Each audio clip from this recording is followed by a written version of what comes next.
हिमाचल प्रदेश में पुलिस भर्ती paper leak मामले को लेकर विपक्षी दल कांग्रेस सरकार पर लगातार हमलावर हो गया है और सीबीआई द्वारा इस मामले की जांच शुरू न करने पर सवाल खड़े कर रही है।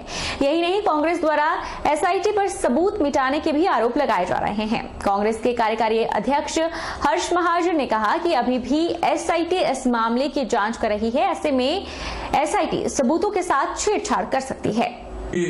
आप समझो कि ये खिलवाड़ तो है ही है, पर ये आज जनता को भी धोखा दिया जाता है कि सीबीआई को दे दिया, सीबीआई को दे दिया। हमारी इन्फॉर्मेशन के तहत अभी सीबीआई को केस नहीं किया। अगर सीबीआई को गया है तो एसआईटी अभी तक अरेस्ट हो रही है, अभी बेल हो रहा है, कोई क्या हो रहा है, तो एसआईटी अरेस्ट कर रही है। पर एसआईटी बीच में क्यों पड़ रही है? ये इसलिए पड़ रही है कि जो सबूत है उसको मिटाने की कोशिश की जा रही है। ये सीबीआई को गुमराह करने की कोशिश करी जा रही है। अगर इतना सीरियस मामला है कि जिसमें हजारों नौजवानों के साथ खिलवाड़ हुआ है, 2 दफा पेपर लीक हो गया है, पुलिस की इन्वॉल्वमेंट है, पुलिस के अफसरों की इन्वॉल्वमेंट है, तो सीबीआई को देते क्यों नहीं? हमारी डिमांड है कि सीबीआई को अपनी कार्रवाई बंद करें और सीबीआई के हवाले करें। पेपर लीक मामले को लेकर क्रमिक भूख हड़ताल पर बैठे युवा कांग्रेस के कार्यकर्ताओं का मनोबल बढ़ाने के लिए कुछ देर के लिए सोलन सदर विधायक कर्नल धनराम शांडिल हड़ताल में शामिल हुए। विधायक ने कहा कि मुख्यमंत्री ने मामले की जांच सीबीआई से करवाने की बात कही थी, लेकिन 1 सप्ताह बीत जाने के बाद भी सीबीआई ने इसकी जांच शुरू तक नहीं की है और अभी भी एसआईटी के अधिकारी ही इसमें गिरफ्तारियां कर रहे हैं। जो पेपर लीक का घोटाला है, मैं समझता हूँ हमारे आज के आधुनिक इतिहास में एक बहुत बड़ा काला धब्बा है भारतीय जनता पार्टी की सरकार पर, उनके प्रशासन पर, अनुशासन पर।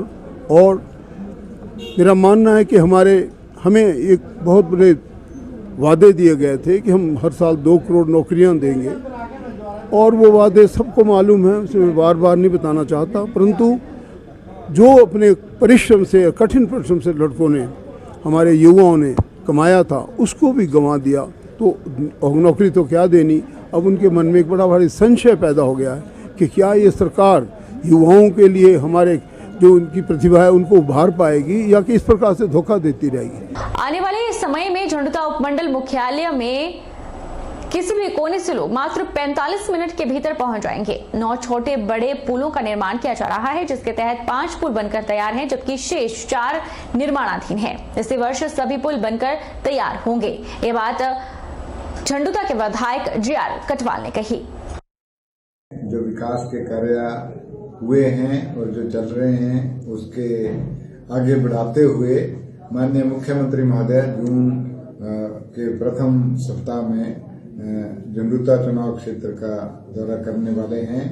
और इसमें विशेष तौर पर मैं कहूँगा कि पानी की 9 स्कीमें हमारी तैयार हुई हैं अगस्त तक, और उनमें हम 1 करोड़ 70 लाख लीटर पानी की कैपेसिटी ऐड कर रहे हैं। मेरा कहने का मतलब आने वाले 60 वर्षों के लिए पानी की इस चुनाव क्षेत्र में मुकम्मल व्यवस्था कायम की जा रही है और इसमें हम सफल होने जा रहे हैं। प्रदेश के मुख्यमंत्री जयराम ठाकुर 27 मई को मनाली विधानसभा क्षेत्र के अंतर्गत पतलीकुल में प्रस्तावित मल्टी स्पेशलिटी अस्पताल की आधारशिला रखेंगे।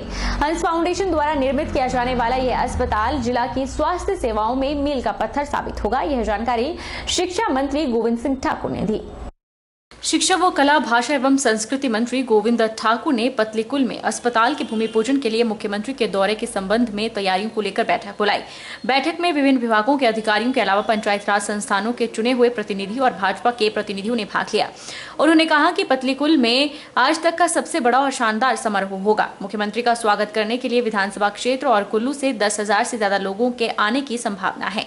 गोविंद सिंह ठाकुर ने कहा कि अस्पताल की विशेषता होगी कि इसमें क्षेत्र के गरीब लोगों का उपचार बिल्कुल निःशुल्क किया जाएगा। लोगों को बड़ी शल्य चिकित्सा अथवा गंभीर बीमारियों के उपचार के लिए जिला से बाहर नहीं जाना पड़ेगा। उन्होंने कहा कि अस्पताल में सभी तरह के विशेषज्ञों की सेवाएं उपलब्ध होंगी। इस अस्पताल में विशेषज्ञ चिकित्सकों के बारे में मुख्य चिकित्सा अधिकारी से जानकारी प्राप्त करते हुए कहा कि अस्पताल में उन सभी बीमारियों के उपचार की व्यवस्था होगी जिनके लिए लोगों को शिमला, चंडीगढ़ और दिल्ली जाना पड़ता था। हर्ष फाउंडेशन के द्वारा और जिसके प्रणेता भोले जी महाराज और माता मंगला जी हैं, वे हमको एक चैरिटेबल हॉस्पिटल बना करके पत्नीकुल में दे रहे हैं। तो उसका भी फाउंडेशन होगा, तो वो कार्यक्रम भी रखा गया और इसलिए माननीय मुख्यमंत्री आएंगे और मनाली विधानसभा क्षेत्र के लिए और अनेक प्रकार की घोषणाएं भी करेंगे और अनेक प्रकार के कार्यक्रमों को अमली जामा भी पहनाएंगे। बात कोई नहीं है उसमें, जितनी भी यानी FCA क्लियरेंस की सारी बातचीत होती है वो सब का सब हो गया है। ऑनरेबल सुप्रीम कोर्ट से उसकी अप्रूवल आ चुकी है। इसलिए वो तो कांग्रेस के लोगों को तो यह लगता है कि जब इतना बड़ा मल्टी सुपर स्पेशलिटी हॉस्पिटल यहाँ पर बनेगा और जिस अस्पताल में क्या गरीब है क्या अमीर है कोई भी व्यक्ति है, हर नागरिक का मुफ्त में इलाज होगा, इसलिए इसमें किसी को कोई तकलीफ नहीं होनी चाहिए। तो इसलिए उनको लगता है कि जब इतना बड़ा काम अगर हो गया और उस काम में भी लगता है उनको कि माध्यम हम बने हैं, तो उनको लगता है कि हमारा क्या होगा। राज्य स्तरीय शूलिनी मेला इस बार धूमधाम से 24 से 26 जून तक आयोजित किया जाएगा। इसको लेकर स्वास्थ्य मंत्री राजीव सैजल की अध्यक्षता में सोलन में बैठक का आयोजन हुआ, जिसमें माता के कल्याणी सहित मेला कमेटी के सदस्य उपस्थित रहे। स्वास्थ्य मंत्री ने सभी को मेले के सफल आयोजन के लिए उचित दिशा निर्देश दिए। इस बैठक का उद्देश्य जो है वो पूरी मेले की योजना जो है वो किस प्रकार से होगी, मेले को किस प्रकार से जो है वो आगे बढ़ाया जाएगा, संपन्न करवाया जाएगा। और इसमें सुझाव जो हैं सभी आए हुए गैर सरकारी व सरकारी सदस्यों से लिए गए हैं। बहुत बहुमूल्य सुझाव जो हैं वो सदस्यों की तरफ से आए हैं, जो कि मेले को सफल बनाने में बहुत कारगर साबित होंगे। और मैं उम्मीद करता हूं कि इस बार मेला जो है पिछले जितने भी मेले हुए हैं उन सबसे जो है बेहतरीन ढंग से इस बार मेला जो है ये संपन्न होगा। बिना किसी रुकावट के, बिना किसी व्यवधान के ये मेला जो है आगे बढ़ेगा। और ये मेला जो है पूरे प्रदेश के लोगों के लिए एक विशेष आकर्षण है, दूर दूर से इसमें लोग आते हैं। राज्य स्तरीय मां शूलिनी मेले के आयोजन को लेकर हुई बैठक के बाद कल्याणों ने हंगामा कर दिया। उनका आरोप है कि बैठक में ऐसे लोगों को जिला प्रशासन ने पूछा जिन्हें मेले के बारे में अधिक जानकारी नहीं है। उन्होंने आरोप लगाया कि माता के कल्याणों और पुरोहितों को बैठक में सबसे पीछे रखा गया और उनसे कुछ पूछा ही नहीं गया। इससे वह नाखुश हैं। मंगलवार को 3 दिवसीय मां शूलिनी मेले को लेकर जिला प्रशासन से उपायुक्त सोलन प्रतिका कुल्हारी की अध्यक्षता में बैठक आयोजित की गई। बैठक में स्वास्थ्य मंत्री डॉक्टर राजीव सैजल और सोलन विधायक कर्नल धनीराम शांडिल भी मौजूद रहे। बैठक में मेले की रूपरेखा तैयार की गई। वहीं पत्रकारों से बातचीत करते हुए कल्याणों ने आरोप लगाया कि मेले के आयोजन को लेकर प्रशासन और चुने हुए नुमाइंदों ने ऐसे लोगों को तवज्जो दी है जिन्हें कुछ पता ही नहीं है।